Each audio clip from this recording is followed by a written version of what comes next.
코로나 때에 부활절 예배를 같이 못 드렸어요. 따로따로 하고, 그리고 여러 1부에 나오시고 2부에 나오세요 이렇게 했는데, 아마 우리 전체가 모인 코로나 이후에는 오늘 제일 많이 모인 것 같습니다. 감사드리고, 새벽에 열심히 기도하신 우리 집사님들, 권사님들, 장로님들 덕택이라 생각하고 하나님께 감사드립니다. 우리 어린이들도 한번 목사님 잘 보고, 그래 빨리 설교가 길지 않으니까 잘 보세요. 또 우리 저 4층에도 정군희 씨 나와서 감사해. 내가 딱 보니까 그러네. 아, 이제 인사 안 해도 된다. 있다. 우리는 주일마다 사도신경으로 신앙 고백을 합니다. 신앙 고백에서 맨 처음 나오는 내용이 나는 전능하신 아버지 하나님 천지의 창조주를 믿습니다. 우리 신앙생활에 절을 보세요. 절을. 신앙생활에 세 기둥이 있는데 그 첫 번째 기둥이 창조신앙이에요. 하나님이 천지를 창조하셨습니다. 여러분, 하나님이 천지를 창조하신 것을 그대로 믿으시죠? 그러면 나머지는 설명할 게 없어요. 태초에 하나님이 천지를 창조하신, 성경 표면 1장 1절에 천지를 하나님이 창조했다고 말씀하는데, 그거 믿으면 나머지 믿는 것은 별로 문제가 없습니다. 그 다음에 두 번째 중요한 핵심적인 고백이 있는데, 예수님이 십자가에 죽으시고 부활하셨다는 것입니다. 예수님이 십자가에 죽으시고 다시 살아나셨다는 이 역사적 사실을 빼면 예수님 말씀이나 공자님 말씀이나 석가모니의 설법이나 다 똑같아요. 근데 어떤 사람들은 예수님이 십자가에 죽으신 것은 내가 인정하지만 믿지만은 부활하신 것은 안 믿는 사람들이 대부분입니다. 그는 예수님을 그래서 뭐 석가모니, 예수, 공자, 소크라테스 뭐 4대 성인 중에 하나로 얘기하는데, 그거는 엉터리 중에 엉터리입니다. 예수님은 둘 중에 하나예요. 우리가 믿고 신뢰할 수 있는 하나님의 아들이든지 아니면 거짓말장이 사기꾼이든지. 예수님과 다른 성인들과는 완전하게 구분되는 것이 있는데, 모든 성인들의 삶과 교훈은 우리에게 모범이 되고 큰 깨달음을 주기는 하지만은 믿음의 대상이 되거나 구세주가 되지는 않습니다. 아무도 나를 믿으라고 말한 성인이 없어요. 예수님은 말씀했습니다. 영접하는 자, 곧 그 이름을 믿는 자들에게는 하나님의 자녀가 되는 권세를 주셨으니. 그래서 그리스도인이 되는 것은, 구원받는 것은 예수님의 교훈, 예수님의 사상, 예수님의 삶을 본받는 것이 아니고, 아무리 예수님처럼 살아도 그 크리스찬이 아닙니다. 부족해도 예수님을 나의 구원자로 믿는 사람이 하나님의 자녀가 되고 크리스찬인 것입니다. 제가 이제 31살에 교회를 개척했어요. 그러니까 31살이니까 한번 생각해서, 지금 31살 같으면 장가도 안 간 총각들이 많은데, 근데 교회를 개척하고 교인이 하나도 없고 어려웠습니다. 그래서 서울 가면 내려오기가 싫은데, 서울서 기차를 타고 내려와서 대전역전에서 버스를 타려고 서 있는데 보니까 버스 정거장 앞에 헌책들을 많이 팔더라고요. 1,000원짜리, 다 1,000원씩이요. 그래서 제가 여러 권 책을 샀습니다. 그 중에서 보니까 명심보감이라는 책이 있더라고요. 명심보감 얘기는 들었지만 공부해 본 적은 없잖아요. 그래서 명심보감을 쭉 읽어봤습니다. 왜냐하면 교인이 없으니까, 시간이 있으니까. 근데 그 명심보감에 보니까 논어에 나오는 공자의 말씀이 나와 있습니다. 군자는 화이부동하고 소인은 동의불화하느니라. 그리고 설명을 쭉 해놔서 그것이 지금까지 제가 이 세상을 살아가는데 굉장히 삶의 중요한 하나의 철학이 되었습니다. 그러나 여러분, 그 가르침 속에 구원이 있습니까? 그 말씀 속에 제사함과 영생이 있습니까? 그 가르침이 저의 삶에 좋은 동기부여가 되기는 하였지만은 구원받는 거하고는 아무런 상관이 없습니다. 우리는 석가모니의 설법을 통해서도 많은 가르침을 받지만 그러나 그 안에 구원과 제사함이 없습니다. 그러나 예수님의 말씀을 들어보세요. 나는 부활이요 생명이니 나를 믿는 자는 죽어도 살겠고 무릇 살아서 나를 믿는 자는 영원히 죽지 아니하리니 이것을 내가 믿느냐? 여러분, 영원히 죽지 않는 비밀이 있고 또 영생하는 이 부활의 축복이 있는데 이 얼마나 놀라운 이야기입니까? 여러분, 죽어도 다시 산다는 부활의 약속이 있는데 놀랍지 않습니까? 오늘 제가 읽은 고린도서 15장 1절부터 마지막 절까지는 다 부활에 관한 메시지입니다. 예수님의 부활은 정말 역사적 사실인가? 예수의 부활은 나와 어떤 관계가 있는가? 우리 성도의 부활은 언제 일어나는가? 성도들의 부활은 어떻게 이루어질까? 그래서 묻고 답하는 계시의 말씀이거든요. 오늘 먼저 바울은 성경의 예언을 상기시켜주고 있는데 3절 4절입니다. 한번 다 같이 읽겠습니다. 3절 4절 다 같이요. 시작.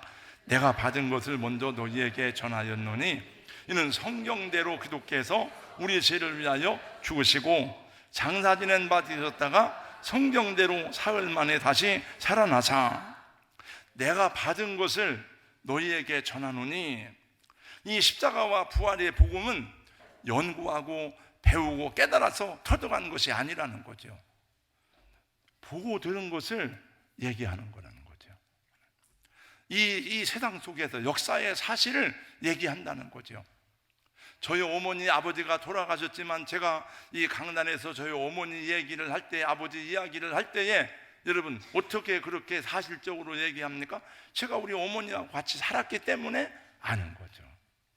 성경대로 죽으시고 성경대로 살아나시고 구약의 예언한 말씀대로 이루어졌다는 것을 말합니다. 예수님에 대한 5대 교리가 있습니다. 예수님의 탄생, 십자가, 죽으심, 부활, 승천, 재림. 예수님이 오시기 전 수백 년 전에, 수천 년 전에 그대로 예언한 말씀이 이루어졌습니다. 예수님은 성경대로 동정녀 마리아의 몸에서 태어났습니다. 이사야 7장 14절. 예수님은 성경의 예언대로 베들레헴에서 태어났습니다. 미가서 5장 2절. 예수님은 성경대로 고난을 받으시고 어린 양으로 십자가에 죽으셨습니다. 이사야서 53장. 예수님은 성경대로 부활하셨습니다. 시편 16편 사도행전 2장 25절. 다 이루어졌고 예수님은 성경대로 다시 오실 것입니다. 예수님이 부활한 것은 어디 산골짜기에서 은밀하게 부활한 것이 아닙니다. 예수님은 수천 수만 명이 보는 가운데 공개적으로 십자가에 피 흘려 죽으셨습니다. 그리고 3일 만에 주님이 부활하셔서 많은 사람에게 나타나셨습니다. 야, 나 살아났지? 봤지? 그리고 사라진 게 아닙니다. 12제자에게 보이셨습니다. 자기 형제들에게 보이셨습니다. 500여 명의 사람들이 일시에 보았습니다. 40일 동안 제자들에게 여러 번 나타냈습니다. 제자들을 또 믿지 못해서 내 살을 만져봐라. 여러분, 이 세상에 예수님이 세상에 태어나시고 갈릴리에서 복음을 전하시고 십자가에 죽으시고 부활하신 것은 우리가 살아가고 있는 역사의 현장, 시간과 공간 속에서 이루어진 사실입니다. 그래서 우리 기독교를 역사적 종교라고 하는 것입니다. 제가 이 얘기를 하는 것은 그렇게 안 믿는 사람들이 많고 교인들, 성도들 중에서도 예수님 부활을 영의 부활이라고 믿고 있고 정신적 부활이라고 믿는 사람들이 많아요. 여러분, 잘못 배운 것입니다. 여러분, 중세에는 신학이 자유주의화된 신학이 있어가지고 그렇게 가르쳐. 그래서 철학에서 하나님을 열심히 철학에서 얘기하면 신학에서 막 거꾸로 얘기하는 거예요. 형 이상학적인 종교적 부활을 얘기하고 다 잘못된 거예요. 그래서 어느 때는 철학이 더 하나님을 증거하고 신학이 잘못된 때가 많아요. 여러분, 우리가 살고 있는 이 한반도에서는 예수님 태어날 때쯤 BC 1세기에는 고구려, 신라, 백제 3국이 존재했습니다. 그리고 신라의 김춘추가 삼국을 통일했습니다. 신라가 멸망하고 난 다음에 후삼국 시대가 잠깐 이루어졌다가 태종 왕건이 고려를 세워서 400년 동안 이 한반도를 지배했습니다. 그 즈음에 몽골에서 징기스칸이 나타나서 많은 나라를 정복하고 몽고 제국을 세웠습니다. 그 즈음에 유럽에서는 신성 로마 제국이 세워졌습니다. 1597년 음력 9월 16일 날 정유재란 때에 이순신 장군이 이끄는 조선수군 13척이 명량해전에서 일본 수군 130척을 격파한 그 명량 대첩을 여러분이 아세요? 아세요? 네. 그러면 그 사실이 역사 속에서 실제요, 전설이요? 목사님, 그건 전설입니다. 태종 왕건이 존재한 건 전설입니다. 그런 사람이 있습니까? 안 보았지만 역사의 객관적 기록이기 때문에 다 믿고 인정하는 거예요. 그런데 여러분, 그 역사의 기록보다도 더 정확한 성경 역사의 기록은 왜 안 믿습니까? 여러분 다 생일이 있잖아요. 다 생일이에요. 그럼 나는 1971년 5월 30일입니다. 그럼 1972년이 무엇으로부터 시작된 1971년입니까? 전부가 다 예수님의 기준이에요. 1492년 콜럼버스가 신대륙을 발견했습니다. 예수님 기준입니다. 1919년 3월 1일 대한독립 만세운동이 시작되었습니다. 예수님의 기준입니다. 1957년 6월 17일 저 당진 땅에서 오아무개가 태어났습니다. 예수님의 기준입니다. 왜 안 믿느냐? 사탄이 사람들의 영을 가리워서 못 믿겠다고 여러분 고린도서 4장 3절 4절에 말씀합니다. 만일 우리의 복음이 가리웠으면 망하는 자들에게 가리워진 것이라. 그 중에 이 세상 신이 믿지 아니하는 자들이 아는 자들의 마음을 혼미하게 하여 그들의 복음의 영광의 광채를 비치지 못하게 하매니. 원래 사탄 뱀의 특징이 많이 있는데 첫 번째가 거짓말하는 자예요. 속이는 자입니다. 여러분. 예수님이 말씀했어요. 오정무 얘기할 때에 특징이 있습니다. 오정무라는 사람은 키가 커. 오정무는 정직한 사람이야. 아니, 오정무는 거짓말장이야. 특징이 있잖아요. 사탄의 첫 번째 특징은 사기꾼입니다, 여러분. 그러나 하나님은 진실하시고 정직하신 분이십니다. 내가 말하였은즉 정령 이룰 것이요 경영하였은즉 정령 행하리라. 예수님은 말씀하셨습니다. 천지는 없어지겠으나 내 말은 없어지지 아니하리라. 여러분, 예수님 부활하셨습니다. 예수님 영혼이 부활한 것이 아닙니다. 육체로 부활하셨습니다. 예수님 정신이 부활한 것이 아닙니다. 몸으로 부활하셨습니다. 성경 말씀 보세요. 육체로 부활하는 것을 부인하는 자마다 적그리스도니라고 말씀하잖아요. 여러분, 예수님의 십자가 죽으시고 부활하신 것이 실제적인 역사적 사건이 아니라면 예수님의 제자들이 여러분 다 왜 예수님 전하려고 하다가 다 전하다가 죽었겠습니까? 그 똑똑하고 머리가 좋은 바울 사도가 이것이 사실이 아니라면 여러분 왜 예수 복음을 전하다가 참수형을 당했겠습니까?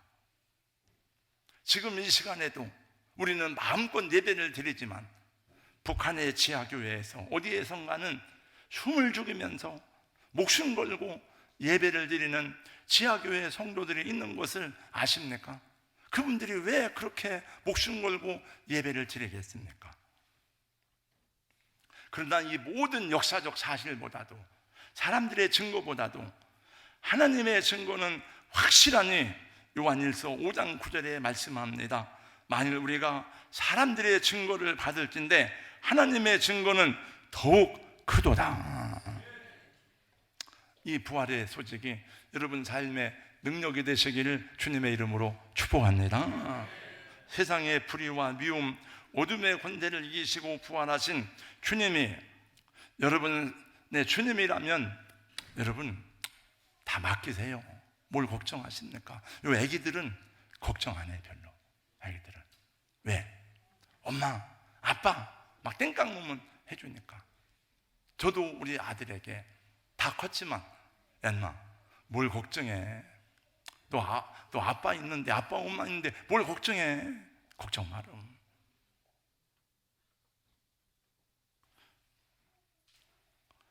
우리 성도 여러분, 마지막 날 우리 부활하리라는 이 소망만이 아니라 부활하신 주님이 현재 여러분의 삶의 용기와 능력과 지혜가 되시기를 주님의 이름으로 축복합니다. 이렇게 부활절이지만 그러나 여전히 힘들고 고민스럽고 어려운 사람들이 많습니다. 다시금 부활하신 예수로 말미암아 용기와 희망을 가지고 일어서기를 바라는 소망을 가지고 이야기 하나 하고 마치겠습니다. 제가 지난 사순절을 보내면서 우연치 않게 읽게 된 빌 포터의 이야기입니다. 이분을 아는 우리 장로님이나 남자분들도 있을 것입니다. 1932년 미국에서 태어난 빌 포터는 뇌성마비로 장애를 가지고 있었습니다. 걸음을 제대로 걷지 못하고 오른팔을 쓸 수가 없었습니다.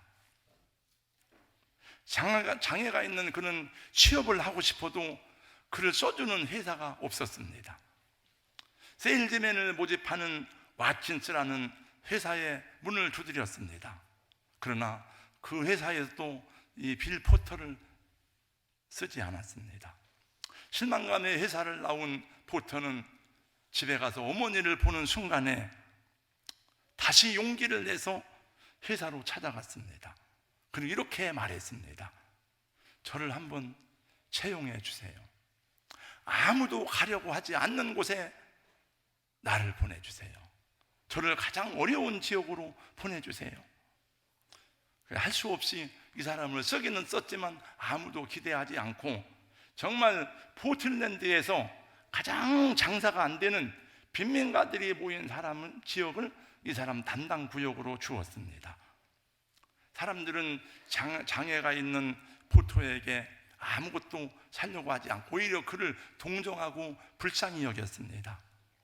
빌은 어느 날 한 개의 제품도 팔지 못하고 하루 종일 돌아다니다가 저녁 때가 되어서 배가 고파서 어머니가 싸준 그런 샌드위치를 먹으려고 벤치에 앉아서 샌드위치를 꺼내는 순간에 샌드위치에는 그 엄마가 써준 글자가 케찹으로 글자가 써 있는 것이었습니다. 패티엔스, 인내라는 글자가 써 있었습니다. 그 뒷면에는 퍼시센트라는, 끝까지 인내하라는 단어가 적혀 있었습니다. 다시 힘을 내서 열심히 가정을 방문했지만 성과가 없었습니다. 그러던 어느 날 일이 끝날 때 항상 어머니가 자기를 데리러 오는데 어머니가 오시질 않는 거예요. 그래서 혼자 집에 갔습니다. 집에 도착한 빌은 어머니에게 문제가 생긴 것을 알았습니다. 어머니가 알츠하이머 병으로 인해서 기억을 잃어버린 거예요. 그는 더 이상 어머니가 자기를 도와줄 수 없다는 생각에 마음을 다잡고 홀로 서기를 결심했습니다. 그리고 이제는 어머니 대신에 주님을 의지하게 되었습니다. 하나님 도와주세요. 우리 어머니가 나를 도울 수가 없습니다. 주님 저를 도와주세요. 그래서 그는 어머니가 더 이상 자기를 도와줄 수 없기 때문에 가까운 호텔에 가서 이 호텔 벨보이에게 넥타이를 매달라고 했습니다. 구두끈을 매달라고 했더니 벨보이가 친절하게 넥타이를 매주고 구두끈을 매줬습니다. 비가 오나 눈이 오나 걸음을 멈추지 않고 계속 다녔습니다. 폭설로 길바닥이 빙판이 될 거라고 해도 아랑곳하지 않고 나갔습니다. 아무리 날씨가 더워도 양복을 입고 넥타이를 메고 현장으로 나갔습니다. 감기나 독감이나 관절염이나 두통은 그가 거리로 나가지 못하는 이유가 되지를 못했습니다. 어느 권사님이 목사님 기도해 주세요. 요새 감기 몸살로 힘든데 작정기도 안 할 수가 없어가지고 한다는 거죠. 그렇죠. 네. 네. 이 포터는 나갈 이유가 안 되는 것이 없었습니다. 어느 날은 넘어져서 턱이 깨져가지고 피가 나는데 병원 가서 치료를 받고 또 나갔습니다. 하루도 빠짐없이 아침 8시부터 오후 6시까지 매일 15km의 거리를 절뚝거리면서 담당 구역의 집들을 하나씩 방문했습니다. 사람들이 그에 대해서 마음을 열기 시작했습니다. 그를 신뢰하기 시작했습니다. 중간 생략하고 결국 빌 포터는 1989년 왓킨스에서 올해의 판매왕이 되었고 현재까지도 그의 기록은 깨지지 않는다고 합니다. 빌 포터는 그 후에 유명 인사가 되어서 많은 기업의 경영자들의 모임에 유명 강사로 초청되어 강연을 다녔지만 그럼에도 불구하고 자기가 세일즈맨으로서의 삶을 계속해서 전설적인 사람으로 남아 있습니다. 그는 시리에 빠져 있는 사람들에게 이렇게 강연했습니다. 하나님을 의지하세요. 여러분 자신을 신뢰하세요. 인내하고 또 인내하고 끝까지 인내하세요. 이 사람의 이야기가 다큐멘터리로 나오고 그래서 제가 이 사람 이야기를 하려고 찾아가 보니까 영상이 있는데 영상의 맨 마지막 끝에 빌 포터의 이야기 끝에 성경 구절이 나오더라고요.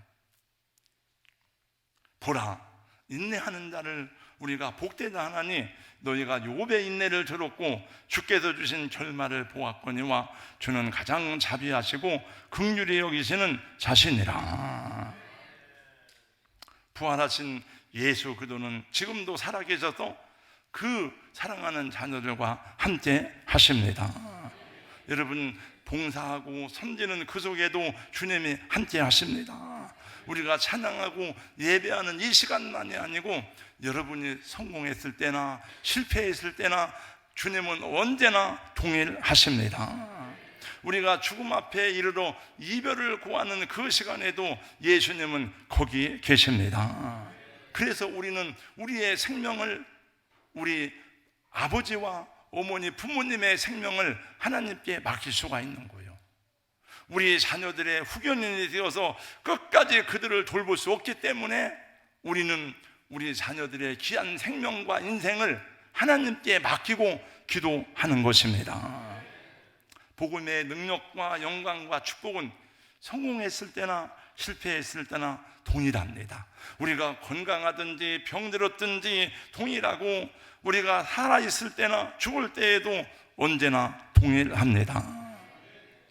그동안 특별 새벽 기도에 열심히 기도하는 것에 대해서 혹시 응답이 더딜지라도 낙심하지 말고 포기하지 않습니다. 왜냐하면 여러분이 드린 기도는 하나님이 다 기억하시기 때문입니다.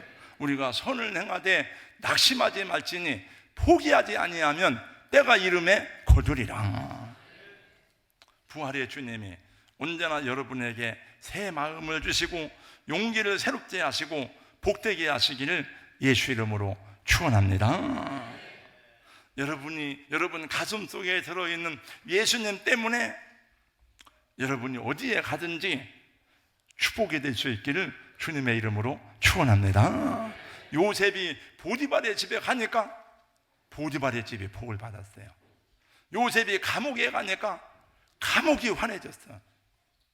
요셉이 이집트에 가니까 이집트가 7년 황난에서 구원을 받았어요. 사람들을 구원하는 축복의 통로가 되시기를 주님의 이름으로 축원합니다. 그게 성경의 약속입니다. 갈라디아서 말씀해요. 내가 아브라함의 복을 너희에게 주었다. 너를 축복하는 자를 내가 축복한다. 너를 저주하는 자를 내가 저주한다. 예수 그리스도는 이 세상 역사 속에서 살아가셨고 역사 속에서 죽으시고 역사 속에서 부활하셨습니다. 거룩하신 우리 하나님 감사합니다. 사랑합니다. 이렇게 우상 숭배하고 귀신 섬기던 저희들 예수님 믿고 구원받게 하시고 성경의 계시를 믿을 수 있도록 아버지 눈을 열어 보게 하시고 귀를 열어 듣게 하시고 마음을 열어 믿게 하시니 감사합니다. 이제 어디를 가든지 죽으시고 부활하신 예수 그리스도 우리 주님을 증거하는 축복의 통로가 되게 하여 주시옵소서. 예수님 이름으로 기도하옵나이다. 아멘.